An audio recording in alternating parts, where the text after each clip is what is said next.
Hey, what's going on, everybody? This is Jack Scullin of Scullin Media, and today we're going to continue our music lesson series and discuss the difference between major and minor scales. And this is a very crucial part of music theory because these are the two most common scales that you'll be playing, and you'll use these all the time to construct melodies, to construct chord patterns, and just very, very useful. So let's get to it. And if you like this video, please like it and subscribe to the channel. And if you have some friends who are interested in music theory, send it their way. Let's do. So in this second music lesson of my beginner music lesson series, we're going to talk about major and minor scales.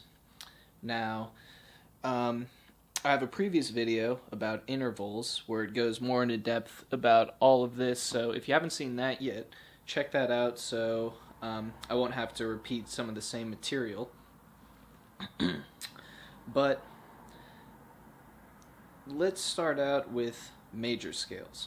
So, as we discussed previously, if we're playing a C major scale, our tonic note is C.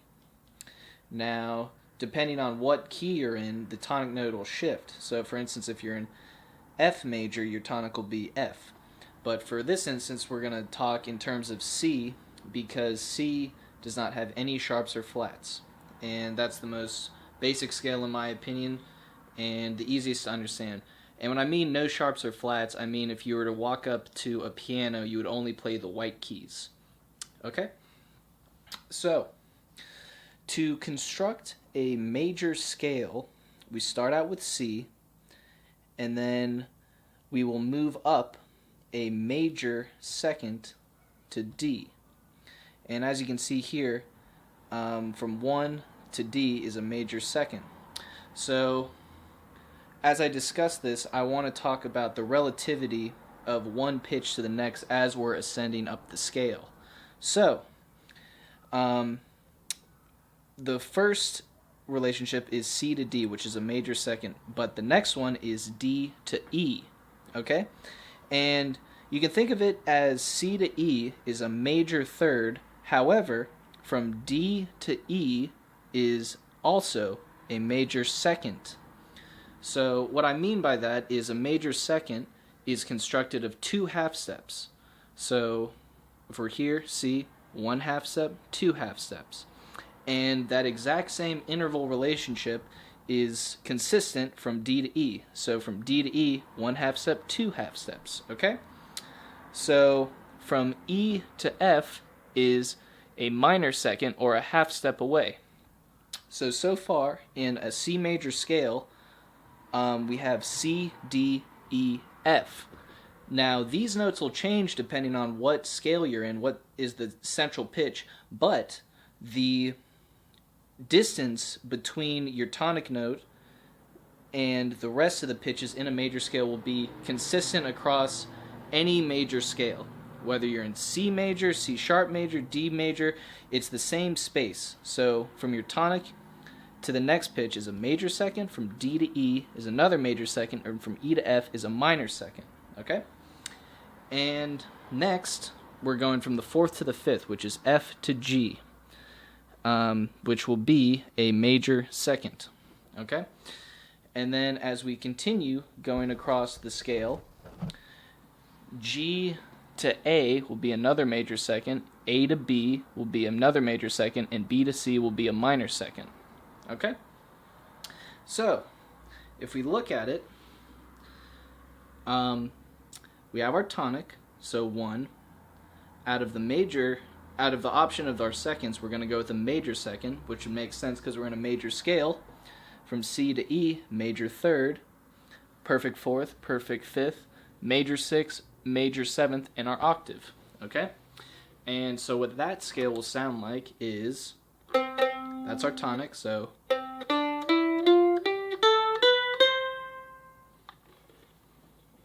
okay. So that is our major scale. And to reiterate, these distances will be consistent no matter what major scale you're playing. So no matter what major scale you're playing, you start with your tonic, you go up a major second, a major second, a minor second, a major second, a major second, a major second, and a minor second. Okay? Now, let's talk about minor scales. And there are 3 kinds of minor scales. And the most common is called a natural minor scale. And a natural minor scale means that it is diatonic to the minor key. And diatonic means that you're playing the exact same notes that are within that scale. So, for instance, a C major scale, all the diatonic pitches are the pitches that are in the major scale. So C, D, E, F, G, A, B, C. But if we were to bring in some chromatic notes, or notes that are outside of the diatonic scale, you could do C, D, E flat or something. So that'd be outside of the scale. But this minor scale, this natural minor scale, is diatonic to the minor key. Okay? So let's go over the relationship of the intervals in a minor scale. So we start out with our C. This is a C minor scale. So as you can see, there's different pitches. Okay? So we have C go up a major second to D. So that's the same as our major scale. And then here's where it changes. D to E flat is a minor second. And as you can tell, C to E flat is a minor third. So we're in a minor scale, so that's expected. From E flat to F is a major second, which is the same as a major scale, but both F is in a major and a minor scale. So C, D, E flat, F, F to G, that's the same. And then we do a minor second from G to A flat, which is the minor 6. So that makes sense. A flat to B flat, which is a minor 7th, and then B flat to C. So that relationship is major second, minor second, major second, major second, minor second, major second, major second. And what that sounds like is...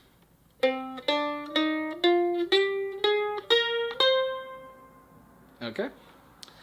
Next, we're going to talk about the harmonic minor scale, which is very similar to the natural minor scale, except one pitch is altered. Okay? So it's the exact same scale. C, D, E flat, F, G, A flat. Okay, so up to here, we're doing the exact same notes. But from A flat, instead of going to B flat, we go to B and then C.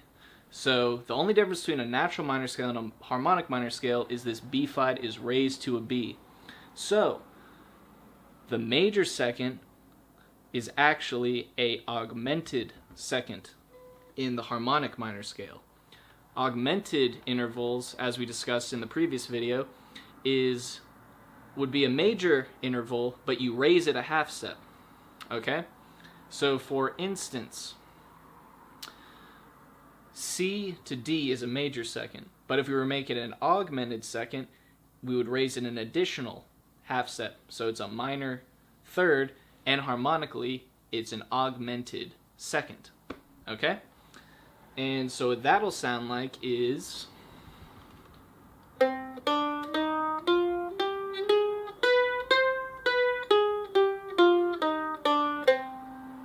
Okay? And that's kind of that Egyptian, Persian, gypsy sounding tonality that I'm sure you've heard here and there. It's not as popular as I'd like it to be, or I'm a big fan of this tonality, so it sounds, that interval,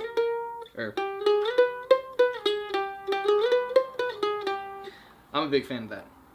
Anyway, so the next variation of a minor scale is called a melodic minor scale.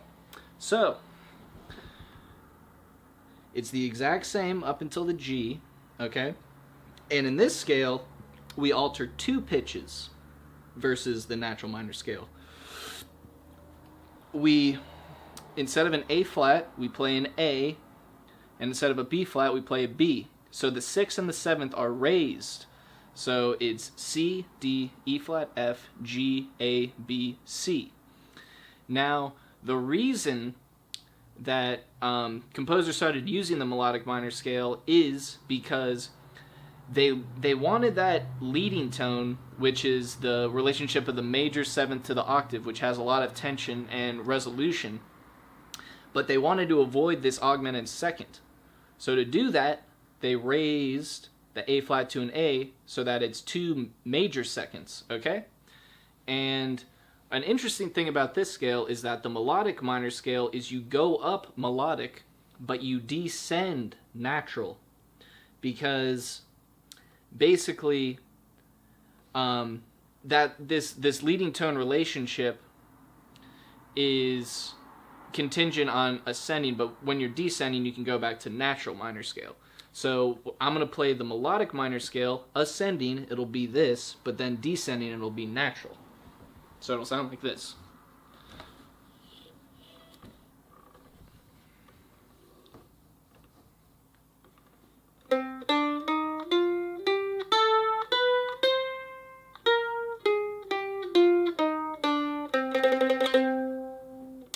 Okay, so that is all the major, or that's the major scale and all 3 of the minor scales. If you enjoyed this video, subscribe to the YouTube channel, and we'll continue going over more music lessons in the future. Goodbye.